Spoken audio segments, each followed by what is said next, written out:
o'clock in Pirate Country, and it's time to get pumped up with the P-Man. Hit the door and hit the road. 94.3 The Game is going to get you home, and the P-Man's not holding back. Yes! Yes! Pirates win! Pirates win! Bring on the Patrick Johnson Show on 94.3 The Game. Holy mackerel! Oh, my goodness! The flagship station of the ECU Pirates. And we are live. Do it live. Yes. Do it live. Indeed. Do it live. Live from the Working Man's Beach. Do it live. Where I don't have to worry about the ice. Don't have to worry about it. Just cold rain, baby. Cold rain at the Working Man's Beach tomorrow and Saturday. All right. Welcome. Nice to have you with us here. It's another edition, action-packed as it is, of the Patrick Johnson Show. A little Victory Thursday episode for you today on 94.3 The Game, 94.3thegame.com, and the IBX Media app. Pirates win as ECU defeats Temple in come from behind fashion. Another game where they came from back double digits, trailed by 10 in the second half, but wound up beating the Owls for the third consecutive time. East Carolina's knocked off Temple. Who'd have thought that? 80-79 was the final. Some absolutely stellar play from R.J. Felton in the second half as he scored 19 of his 23 after halftime. 18 for C.J. Walker, who the only thing that was able to slow Walker was the foul trouble. By the way, Felton one board off of his career high, and he got another double-double to go along with those 23 points, 12 rebounds. R.J. also hit a three at a juncture where the Pirates had missed something like 12 or 13 three-point shots in a row. So that is the tally from that. Perhaps the big play was Jay Shane Woodard. Jay Woodard, who missed a couple of would-be game-winning shots Sunday against Florida Atlantic, comes back late in the game, takes it, and makes a runner himself. So that was very exciting and I'm sure gratifying for him to come back. He was really down after missing those three-point shots in the Florida Atlantic game, but bounced back and played really well last night. 15 points, 5 rebounds. Did miss a couple of free throws late, but then comes back and makes the shot to win it for East Carolina. Philip the Ref Pilkington was on the network last night anchoring the scoreboard desk. And Pilk, good day to enjoy a Pirate win. Glad that the Pirates got it. They came out shooting the lights out and then went on a cold streak shooting threes, but started to drive it downhill, and that's really what kind of got them into the game. You know, the other thing that is interesting from last night, there were a couple free throws missed by Temple late. Up until that point, Temple was like 21 out of 22 from the foul line.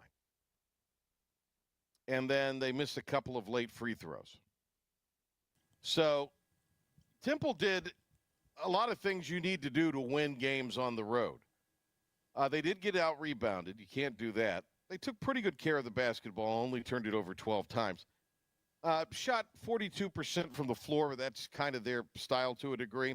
They were unreal at the foul line, 22 out of 24. And then 9 of 16 shooting threes. So they did a lot of things that you have to do. Their star showed up. And, you know, at one point, they never really – I know they had that 14-2, 15-3, 16-3, whatever it was, run. But it wasn't like they just spurted out on the Pirates. It was kind of like death by 1,000 cuts at that juncture. But you got to give ECU credit. They did what they had to do defensively, which they've done all year.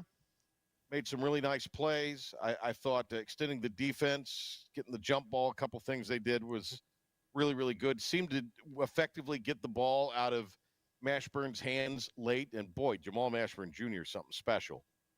And, again, I'm really happy for Jay Shane Woodard, who we will hear from in a few minutes, for getting the game-winning shot. Yeah, you know, a lot of the things that I noticed that you mentioned there, Patrick, were things the Owls did well. So what that tells me is East Carolina did not go out there and win a basketball game because the opposing team lost the basketball game. No, they went out there and fought hard, head-to-head, in a game in which they led by 7, and then you blinked, and they were down by 7. It was a back-and-forth game. That's how college basketball is. It was a game where your opponent hit some shots. That's how college basketball is. It's a game where your opponent went, like you said, better than 90% from the free throw line. That's not going to happen often, and you still find a way to win the basketball game. So I like that it was not only a victory, but that it was a team victory. Yes, you mentioned Jay Shane Woodard. Yes, he played great. Guess what? So did R.J. Felton, who you already mentioned, had a double-double, 12 rebounds. Not bad for a guard. There were a lot of players who stepped in, some guys playing more minutes than normal due to foul trouble, due to half the team having some sort of flu bug or bad cold or whatever it may be. And here we are talking about a victory over what is a pretty good basketball team. Yeah, they had 5 guys out last night with the virus. Of course, one of them was Julian Samaro, who is away from basketball activities right now due to personal reasons. But they had no Sear Malanga. And if you're not going to be able to play Malanga, you think, okay, well, we've got Callum Richard in the event we have a situation. No Callum Richard. No Bengo Vungo. Ben Sal Vungo, rather. Ben Sal Vungo. No Ben Sal last night, who had, spelled some minutes. And I think Travion LeBeau played pretty well last night as well. 5 points and 5 rebounds. He had 4 assists.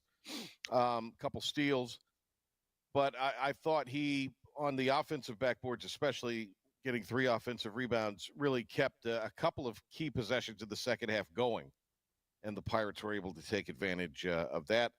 ECU 17 of 22 at the foul line. As we mentioned, Woodard missed a couple late, but really there's only 3 guys. I didn't realize this. Only 3 guys attempted free throws. Felton, Walker, who had fouled out, and Woodard. They were the only guys to get to the line, but they were the most effective drivers of the basketball last night. So good win for the Pirates. They left this morning because of this impending winter storm. So they have already headed out to Memphis, where they will play on Saturday. And I got to imagine that some of the guys who were under the weather have not traveled with them out there. We'll inquire and see, but I imagine that's probably the case. All right, let's hear from Jay Shane Woodard. He talked about how the spacing helped with the scoring as the Pirates abandoned the three-point shot wisely and started taking it to the basket. Yeah, when my teammates are ready to knock it down and relocate into drives, it's all easy, and it opens up the whole floor for everyone. Drives, kicks, mid-range, it opens up a lot. He was asked about the play where he threw the ball inbounds. It says it was off a Temple player. He was actually looked like he was bouncing it back. Unless I'm thinking of something else, he was bouncing it back to the official.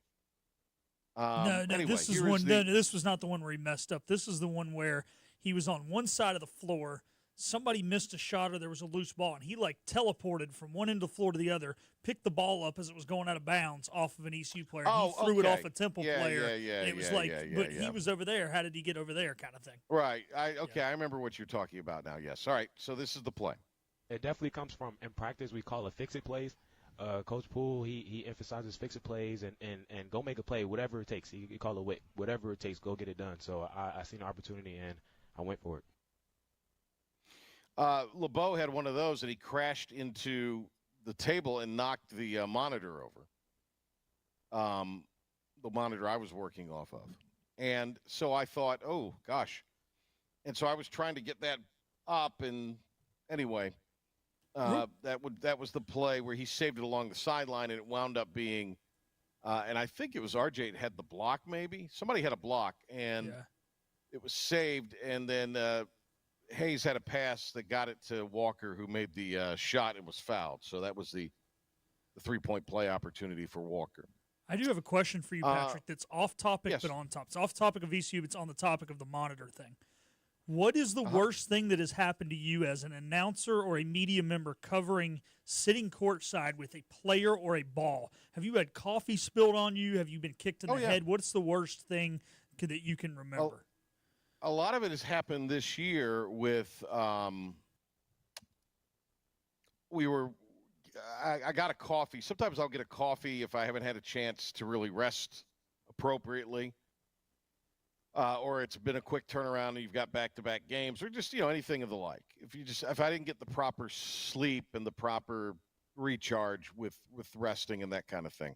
So sometimes I'll get a coffee so I'm a little up. Now, I don't like to do it here for this show unless I absolutely have to. I did have a coffee one day this week early in the afternoon, but it's just to give me a little, because if I drank it now, I wouldn't go to sleep tonight and it would defeat the purpose. So I'll get a coffee sometimes before a game to just sort of pep me up, because I'm going to be awake anyway once it gets going. It's just a way to maybe feel a little better and get pepped up. I digress, because volleyball this year, I forget the opponent, but somebody was warming up and they hit the volleyball into the monitor during the warm-up, and it got up the sleeve of the shirt I was wearing. Ooh. Yeah, that was rough. Now, it wasn't piping hot. I mean, it was Okay, warm, that's don't good, get me but wrong. still, yeah. But it wasn't like this wasn't a McDonald's lawsuit because of scalding coffee situation. I'm sure there's been something, but I really haven't had an issue where I've had anybody run into me. The times I've done football sidelines, I was concerned about not being able to get out of the way, but I usually can position myself where I'm okay there. But I don't. That's all I could. I mean, there was last night, and there's been people who've crashed it. There's been a ball that hit my MacBook, I think this year. Yeah. Basketball maybe, but I mean, nothing too wild. One of the worst I've seen in person. There was a ball going to go out of bounds on the sidelines, and it was an ACC tournament game, and Kyle Singler went to go save it, and he did. But when he did, his body kind of became parallel to the ground, and it torqued, and he kicked Dick Vitale right in the mouth. And they actually, I want to say they maybe had to stop the game for a split second. I can't remember, but I remember sitting in the stands, and it was like, oh my God, Dickie V just ate Kyle Singler's shoe. Dickie V, I read something before we went on that I guess he's been given a clean bill of health, so he's going to return to broadcasting, which is great. That's good. I had heard he was cancer-free. Yeah, that's awesome. Freelanders had a Duke guy in his lap before at a game, diving over a table kind of thing. There was a time, if you've ever been to Kinston High School, there's an overhang crow's nest, and you got to go up a ladder and go up a very small opening, and then you walk across this catwalk out to this area, and people go up there and film, and they would have you go and do broadcast if you were up there. You do the local television access broadcast or radio. Well, Rose was playing over there. This is going back, Pilk, almost. This is going back 28 years. This is going a ways back. But some of Henry's guys were calling it for then 98.3. I think Drew Gatlin and William Lee Howren. William Lee. And so I was there for the station I was working for in Lenoir County. Those guys were covering Rose for 98.3. And they had like a boombox because they would pull the signal for commercials because they had a Marty unit. They'd pull the signal for commercials off of there. And, that's sometimes what we had to do. And you'd have something set up where you flip on the radio and you heard the commercials. There was no delay or anything like that. No digital delay in those days or anything like that. This is old school radio, Bill. And those guys, somewhere in the process, I forget which one, dropped the boombox, and it went crashing to the ground right there in the walkway between the bleachers. Where it leads back to the locker room at Kinston, if anybody's ever been there. Oof. And I mean, it probably would have killed somebody if it. Yeah. I mean, it would have killed it, but I mean, it just went boom and big thud. There was another guy, God rest his soul, Terry Sisiski, who is the VCU announcer, and Terry taught me a lot of stuff. Terry, one time, I can't remember if I bumped the table or somebody else bumped the table. Maybe I bumped the table, and Terry's equipment, broadcasting VCU baseball on radio, broke over went over and it smashed. This is the old days of Harrington Field where you had to sit in the stands to do the games. And poor Terry. Terry had like a piece of an earpiece and was speaking into something that didn't resemble a microphone, but had a microphone component. And poor Terry. That was so those are the only kind of things that, disaster, unfortunately. Yeah. For all things considered, nobody's died, so that was good, I guess. Yeah, with the boombox. that's okay.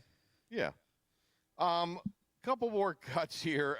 This is Woodard on having the confidence when having the ball late in the game. It's definitely a lot of weight off of my shoulders for my teammates and my coaches because they have a bunch of confidence in me. So if they didn't have that confidence from me, I wouldn't have the time to go and take that shot again after, of course, last game, missing the game winning shot, or so my teammates and coaches coming at me, letting me know, like, keep shooting that shot. We want you to shoot that shot. It's really big because if I didn't have that confidence, that game winning shot would never probably have been there. That's awesome. So happy for him. Let's do cut 5 on the Swartz cut, where he talked about what they focused on in the second half. I thought this was a pretty fascinating statement that he made.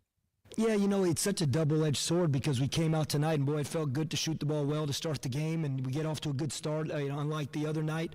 But we didn't talk any X's and O's at halftime. We talked no X's and O's because we felt like, hey, this is more about how we are playing versus what we're doing. And we started the game out physical. We started the game out aggressive. I thought we got a little bit careless with our shot selection midway through the first half. That breeds confidence to the other team. And so when we went into halftime, it was strictly about intensity, fight, physicality on both ends of the floor. We said we're going to guard 94 feet the whole half, and then we're going to attack the paint the whole half. And we're going to play off that, and let's just roll it out there and see what happens if we do that.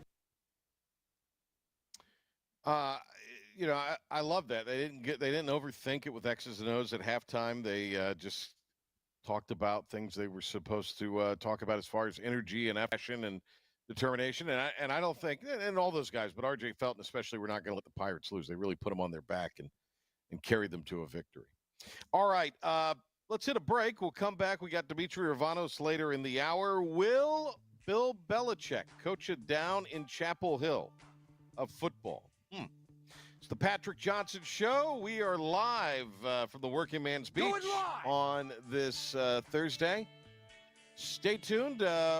Got some audio for you on Bill Belichick and some NFL interest after this. Acre Station Meat Farm, along with Lane Angus Beef, bring you Farm to Fork Beef. Stock your freezers now with affordable beef boxes, just in time for the grilling season. Farm to Fork Beef brings quality local beef to your family. From your traditional butcher shop, Acre Station Meat Farm.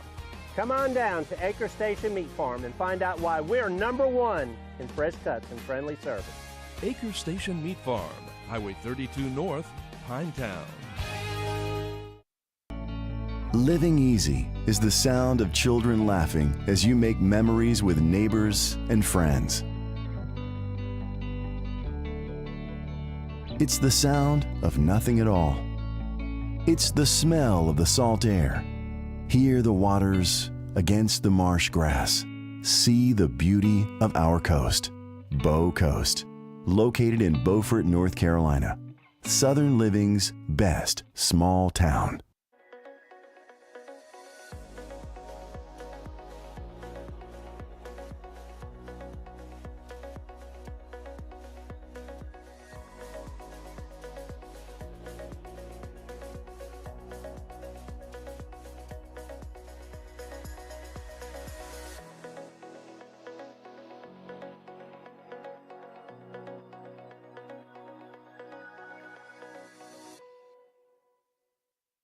Other restaurants claim their food is fresh and fast, but are they friendly? At Moore's, you're treated like family the minute you walk into their doors. With locations in Winterville, New Bern, Swansboro, Morehead City, and Jacksonville. We've been practicing what we preach since 1945. At Moore's, our barbecue is slow cooked and smoked over real wood daily until it's so tender it's falling off the bone. Combined with our fresh chicken, cooked to order seafood, and homemade fixins, we're sure you'll agree. If it's not Moore's, it's less.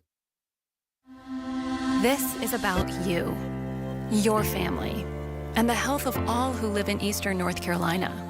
This is about the transformation of a health system into something more powerful and more human, about creating new ways to treat disease and keep you well.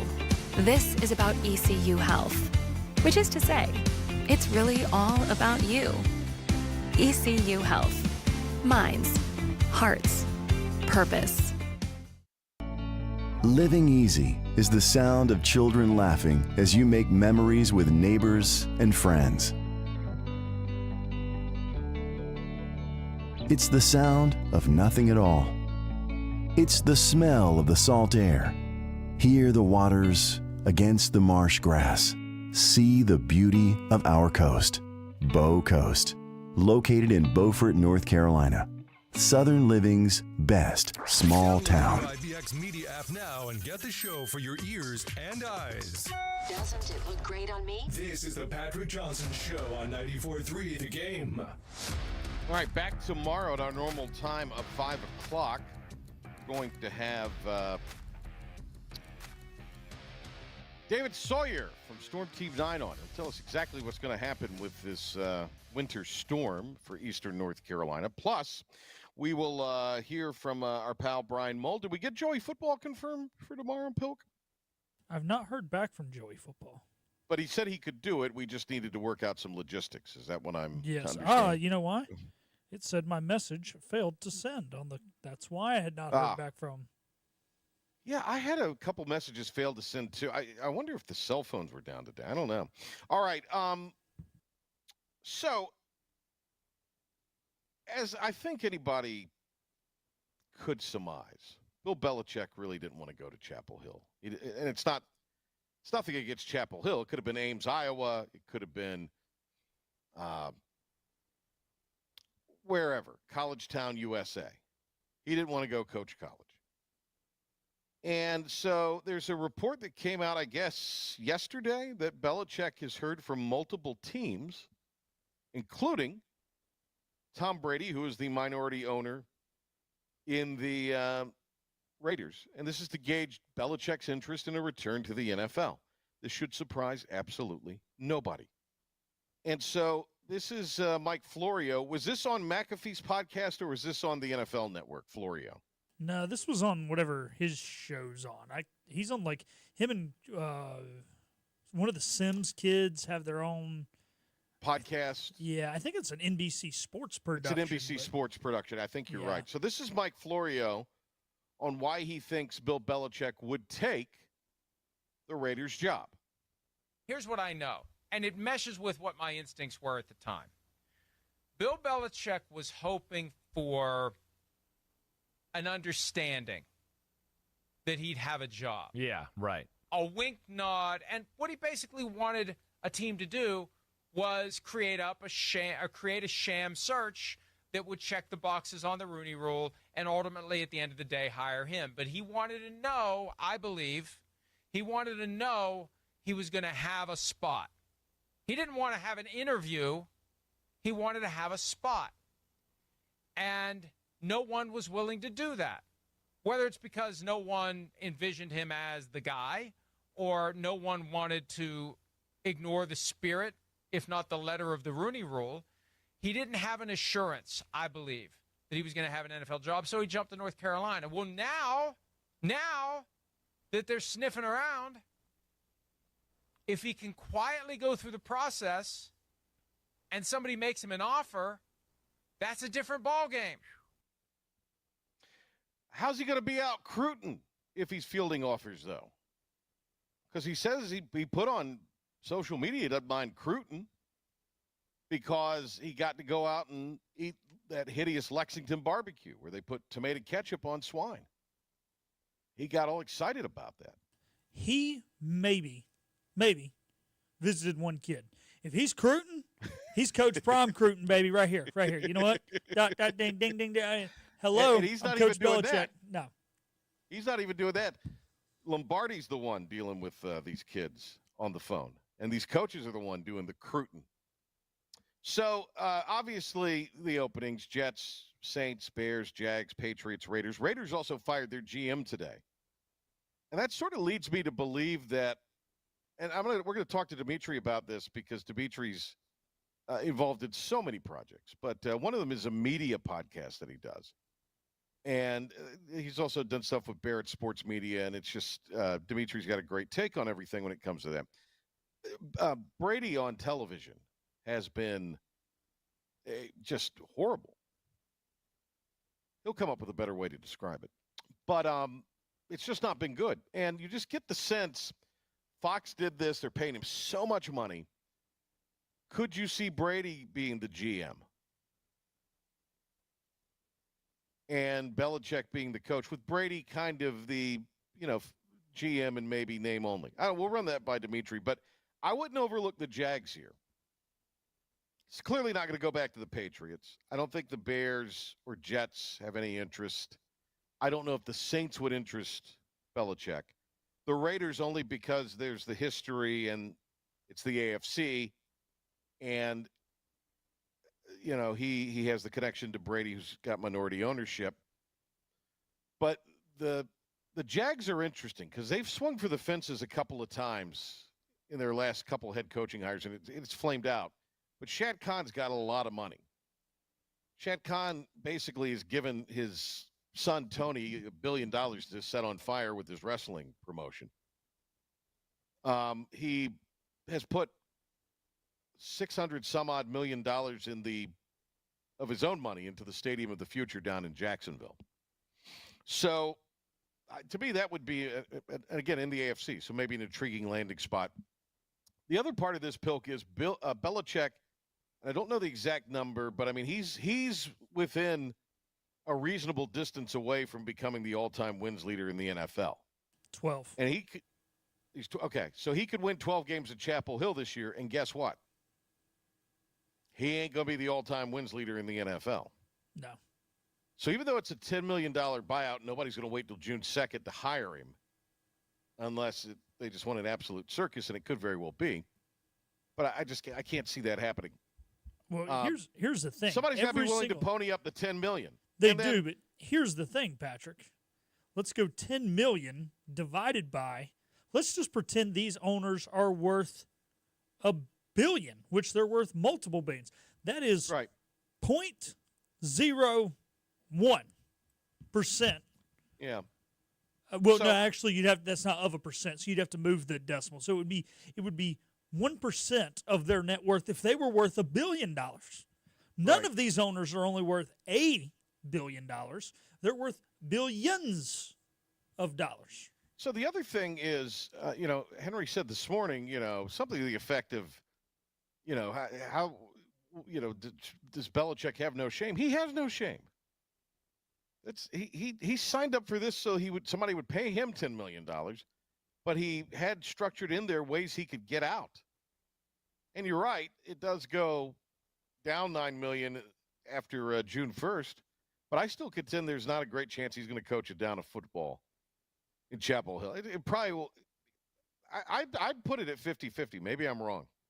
If there's any true legitimate interest from the Raiders and or the Jags, I think he's gone. I agree with you. And here's the thing with the whole June 1st thing. That's irrelevant. Nobody's going to the draft to that head coach. Nobody's ever going to the draft to that head coach. You show up to the draft in April or early May or whatever the hell it is now. I don't know. They keep moving around. You're going to have a head coach. I think everybody last year's cycle missed. They should have offered him then. They didn't. Nobody offered him. McAfee said that you pulled that cut at the risk of being a little dumber after I hear it. Let's hear what Pat McAfee had to say. Multiple NFL teams have reached out to Bill Belichick going, are you sure we want to go high school here? Are we sure we want to be dealing with transfer portal? Are we sure we want to be dealing with 17-year-olds and 20-year-olds that maybe are a little bit entitled and don't really get it? Or do you think maybe come coach for the Raiders? So Tom Brady allegedly reached out to his old ball coach. Now, is he just reaching out to say happy holidays, happy New Year because of all the great times he spent together? Or was he reaching out to say, hey, we get it. You took a stand. You said, I just want to coach ball. You're 15 wins away. Okay. That's it. You're 15 wins away. Do you want to do what you want to do? Interesting, fascinating. Because as soon as he was hired to North Carolina, the overwhelming reaction, even by people that hated Bill Belichick as a New England Patriot, was basically like, this guy's willing to coach anything. And the fact that he's not an NFL coach is bull.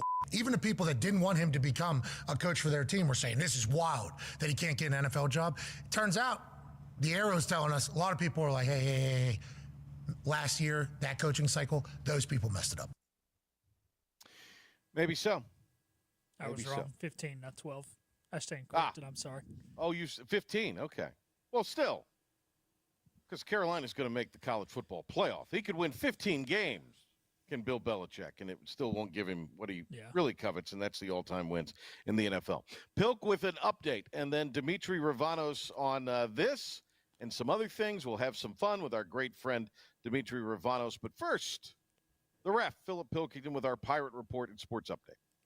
Thank you, P-Man. Starting in Pirate Athletics, basketball team got their first conference win of the 24-25 season when they knocked off Temple last night, 80-79. They'll try and build off that on Saturday when they travel to the FedEx Forum to take on the Memphis Tigers, who are still undefeated in American Athletic Conference play. That game is scheduled for 2 o'clock. It'll be a 1:30 airtime right here on 94.3 The Game and our sister station, 107.9, as part of the ECU Sports Network. Former Georgia quarterback Carson Beck originally declared for the NFL draft, but has changed his mind and will enter the transfer portal. Beck does have 1 year of eligibility remaining. The Raiders have fired their general manager Tom Telesco. This is just 2 days after letting go of their head coach, Antonio Pierce. Tonight's Lakers-Hornets game has been postponed. This is the second straight day in which an LA sporting event has had to be postponed due to the wildfire.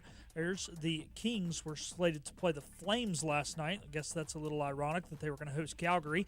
And the Hornets-Lakers game has not yet been given an make-up date. I don't know if the Hornets travel out that far west the rest of the year. Usually hit all those teams at one time, so this game could be canceled altogether. The NBA has done that before.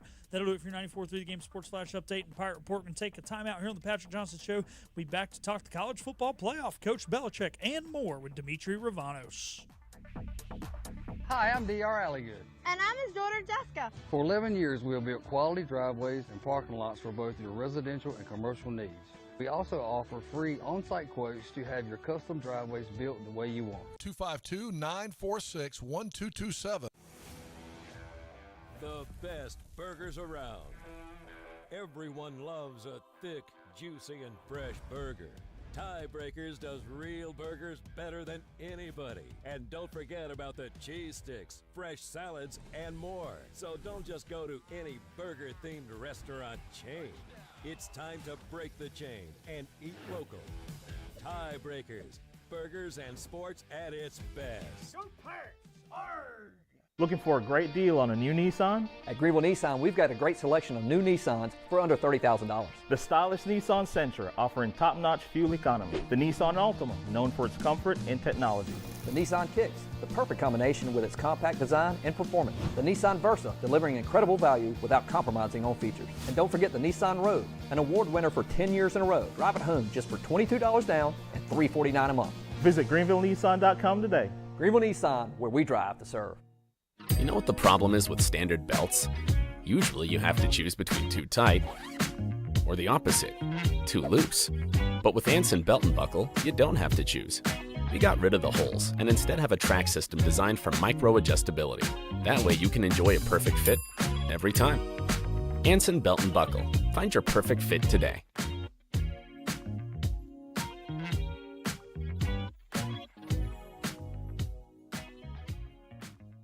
Hi, I'm D.R. Alligood. And I'm his daughter, Jessica. For 11 years, we have built quality driveways and parking lots for both your residential and commercial needs.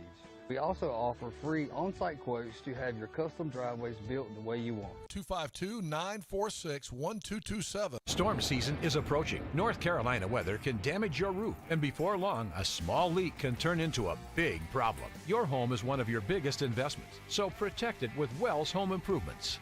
We work with all insurance companies for a hassle-free roof installation experience. Call us today and get 10% off your roof installation when you mention this commercial. 252-227-8403 or visit us online at wellshomeimprovements.com. Wells Home Improvements. Local, honest, dependable. Your confidence makes everything look good.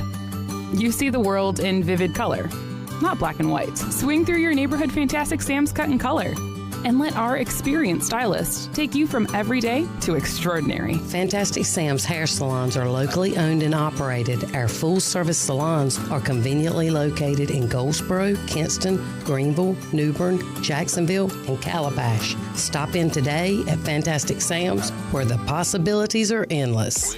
We are. Riding shotgun with you on the drive home. It's showtime. This is the Patrick Johnson Show on 94.3 The Game.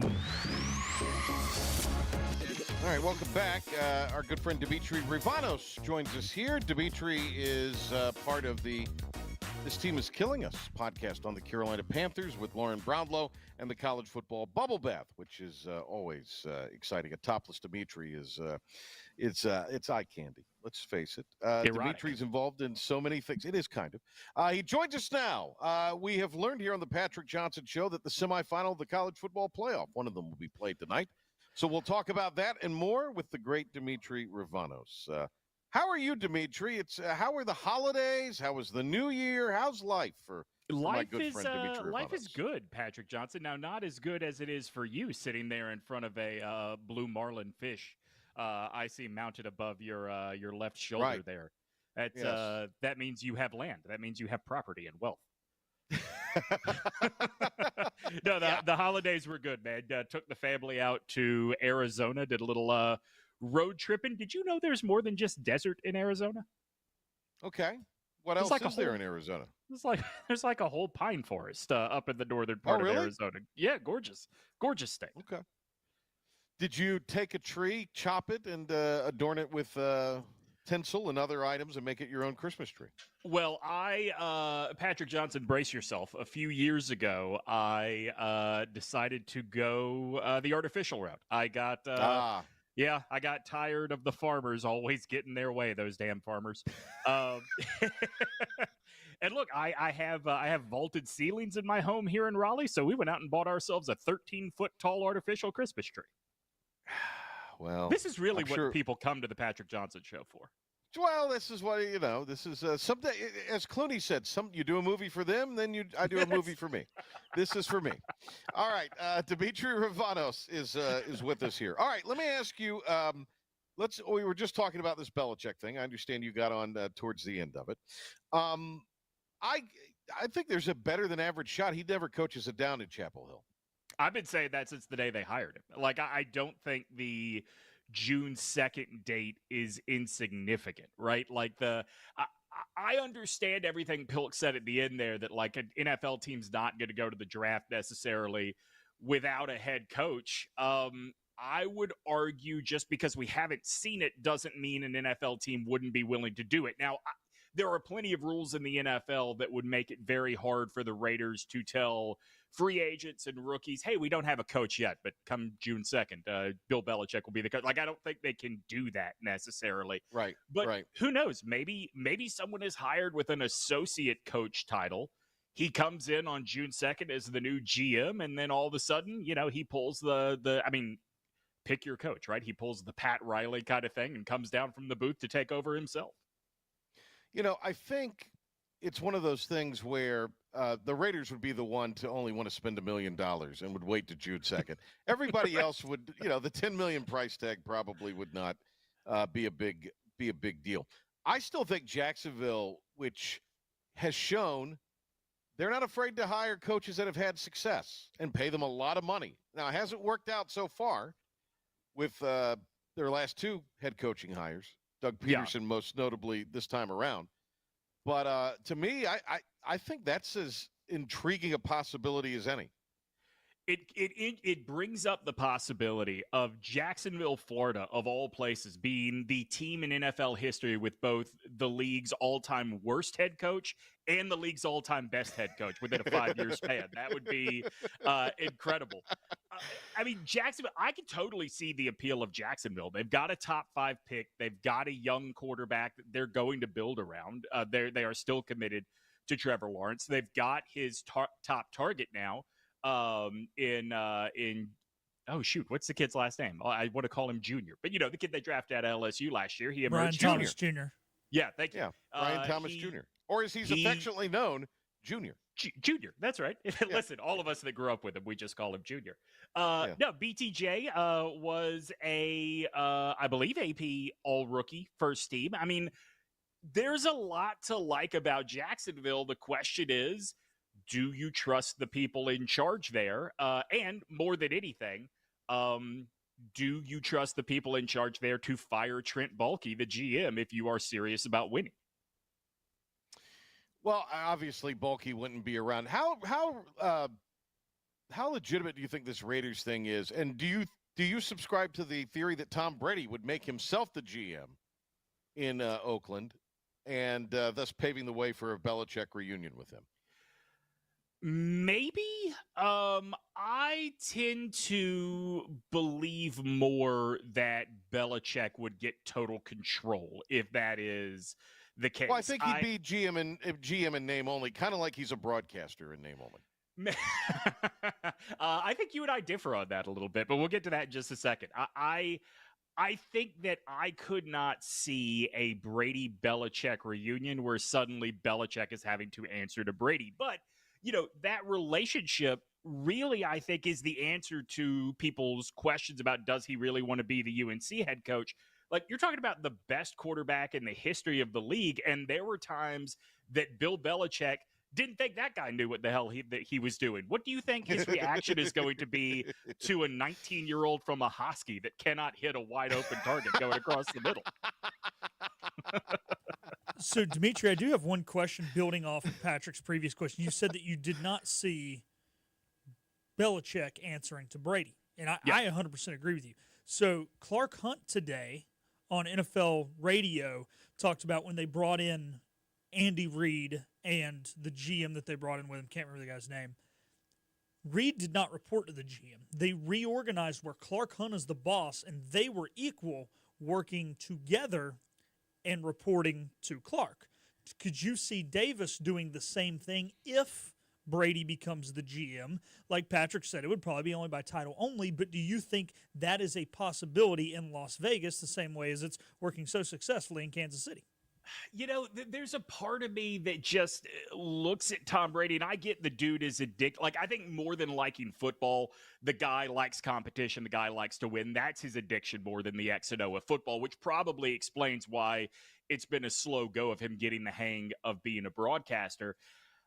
There's a part of me, though, Pilk, that thinks that Brady would be content in that owner's box. I mean, that doesn't mean that he wouldn't meddle. Remember, Mark Davis's dad, Al, more than just about any owner not named Jerry Jones, certainly told his GMs what they were doing, what he liked. Like, remember, famously, the GM of the Raiders back in the Oakland Raider days got complete control of the draft except for the team's first pick. Al was always making that personally.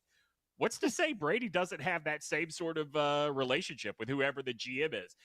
What you outlined with the Chiefs is interesting because I hear that as somebody that has followed football for a long time, and I'm not saying you are not, but I hear that and I hear, oh, the GM got a demotion, right? Like if the GM and the head coach are on equal playing field, well, which one do you think really has control over the roster? Which one do you really think has control over hiring? Putting a GM on the same level as the head coach tells me you don't really have a GM. That's a good point. Thank you. The great Demetri Ravanos. You're welcome, Demetri. Demetri Ravanos is with us here. I'm nothing if not polite, Patrick. Demetri is the host of This Team Is Killing Us and the College Football Bubble Bath. Has the SEC recovered, Demetri, since it's a basketball conference now?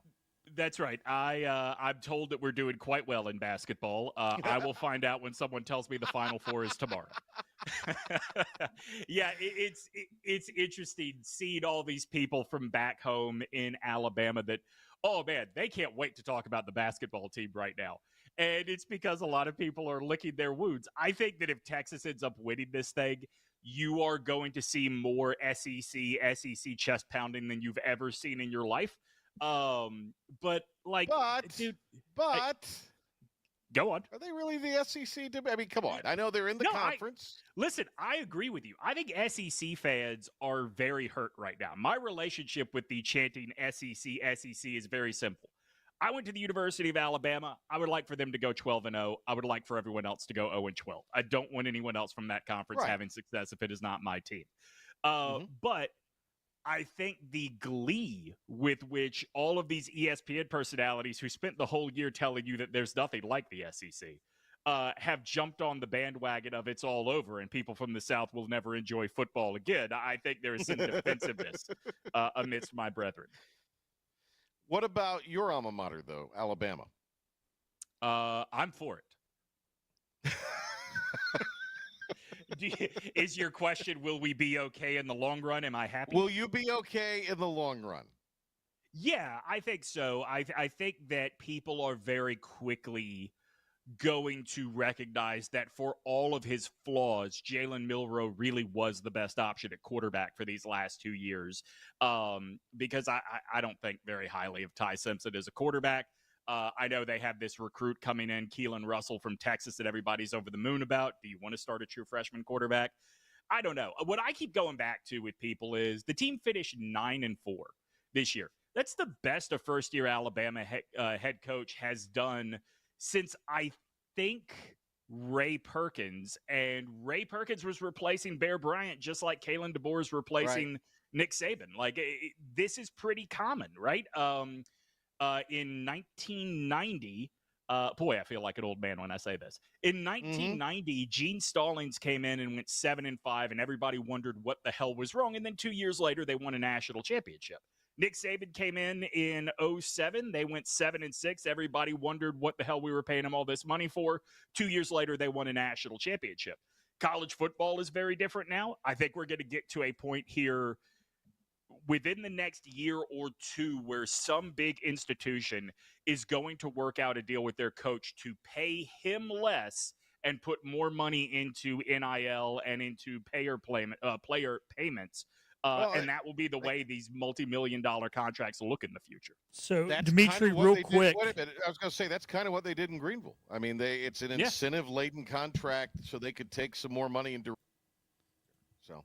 Yeah, so Go real ahead, quick, Brooke, I'm Demetri, sorry. Red Drew in 1947 is the last coach with a higher winning percentage in his first year at Alabama than Kalen DeBoer. Because So who doesn't remember Red Drew? Yeah, I know, right? So when Ray Perkins took over for Bear Bryant, you guys went 8-4, not 9-4. Oh, so, God. Thank God they fired him and he's gone. Yes. 8-4. He went by the little-known name Pretty Ray Perkins. That was his pro wrestling name when he would wrestle in the Birmingham, Huntsville territory. I don't think people recognize that Alabama coaches have a long history of nicknames. Obviously, you know Paul Bear Bryant, but I'm going to introduce you fellas to a fella named J.B. Ears Whitworth, who only lasted a single season back in the 30s because he won a grand total of 0 games. We are the all-name school. Yeah. And no truth to the rumor, Ray the Murph Murfinson, great baseball player, played at Alabama. I think he got in, but it just didn't work out. I think he went to the show. So that's right. I mean, he had the cutter working. Why would he waste time at the college level? College football playoff semifinal numero uno tonight. Notre Dame, Penn State. Irish are a 1.5 favorite. That has moved slightly since this morning. Who do you like and why? God, I liked Notre Dame, but this report that flu has just ravaged their locker room in the last 2 days, I kind of like Penn State now because they aren't making mistakes. And if Notre Dame doesn't have the bodies, man, that running back attack along with just the way they insist on getting the ball to their tight end Warren, who is like a wall with legs, like a brick wall with legs. If you're not at 100%, it's going to get late early playing a team like Penn State, I think. Tomorrow night, Texas and Ohio State. Who do you like and why? Ohio State. That's the best collection of talent in the country. They slipped on their own. Almost said a bad word. They slipped on a banana peel. It's not a podcast, Ravanos. I know. That's why I stopped myself. Family program, pal. That's what I was told.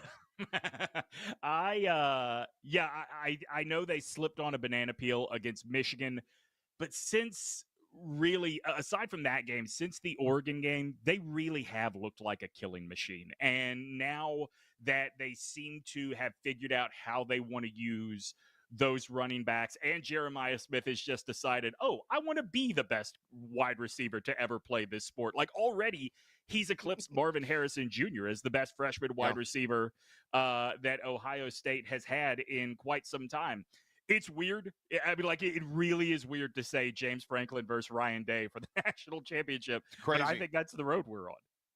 All right. I didn't ask you about Brady in the booth. You've opined about this quite a bit. So we got a couple minutes here before we wrap the show up today. So give me a little bit of how you think this has gone. I saw a clip where you had this interesting thesis where they're going to come to Brady after year one and say, thank you, Tom, and proclaim it a big victory because they got the greatest quarterback ever in the booth.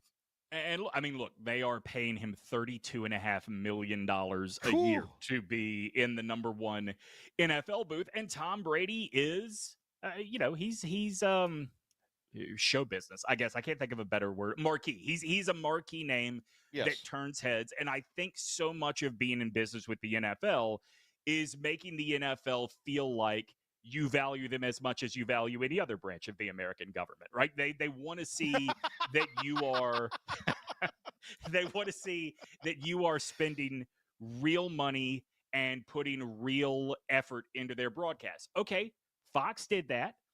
They entered this deal with Brady knowing he was in negotiations for a minority stake in the Raiders. This was not news to them. My theory has always been after this year, some sort of mutual parting of the ways will be done, and Greg Olsen will resume his role in the top booth for Fox, which is where he belongs. He's not as big of a star, but he is probably the best color guy doing this. I am a little bit less harsh on Tom Brady because there is no way to get better at being a color analyst on a game aside from doing actual games. I think he derailed himself a few times by taking everything so personally. Like, it's the same reason that Michael Jordan would be a terrible analyst in the booth. But I don't think we're going to have to wonder what the growth looks like from year 2 to 3, because I don't think we're going to get there. Demetri, wonderful to speak to you. Thank you so much for stopping by today. I really mean that. It's nice to see you again. Nice to talk to you again, and good luck with all of your many ventures. Oh, buddy, you know I love you so. From now on, when I come on the show each time, can you have a different fish over your shoulder every time I'm on? We'll work on that. I would have to catch one and then put it up there and, get it mounted and what have you. So we'll see. Listen, you, me, couple of hand spears. We're going spear fishing. We're going for big game. Pilk will be on the boat above us pulling the line to make sure we're still breathing. There we go. I like that. All right. Thank you, Demetri. All right, boys. Good talking to you. There he goes, the great Demetri Ravanos. Oh, he's a hoot. A hoot and a holler. All right. Hey, thank you very much for being here today. We got the Logan Zone coming up at the top of the hour. We'll be back tomorrow at 5 o'clock, Snowmageddon. And we'll tell you about that with David Sawyer from Storm Team 9. Brian Mull will be with us. Joey Football will be with us. So we have a full day tomorrow. Join us at 5. Back in the morning on Talk of the Town. And don't forget, Pilk, tonight is the big meeting for the flag at Camping World. City Council, 6 o'clock. All right. Hey, have a great rest of your evening. We'll catch you tomorrow from the Working Man's Beach.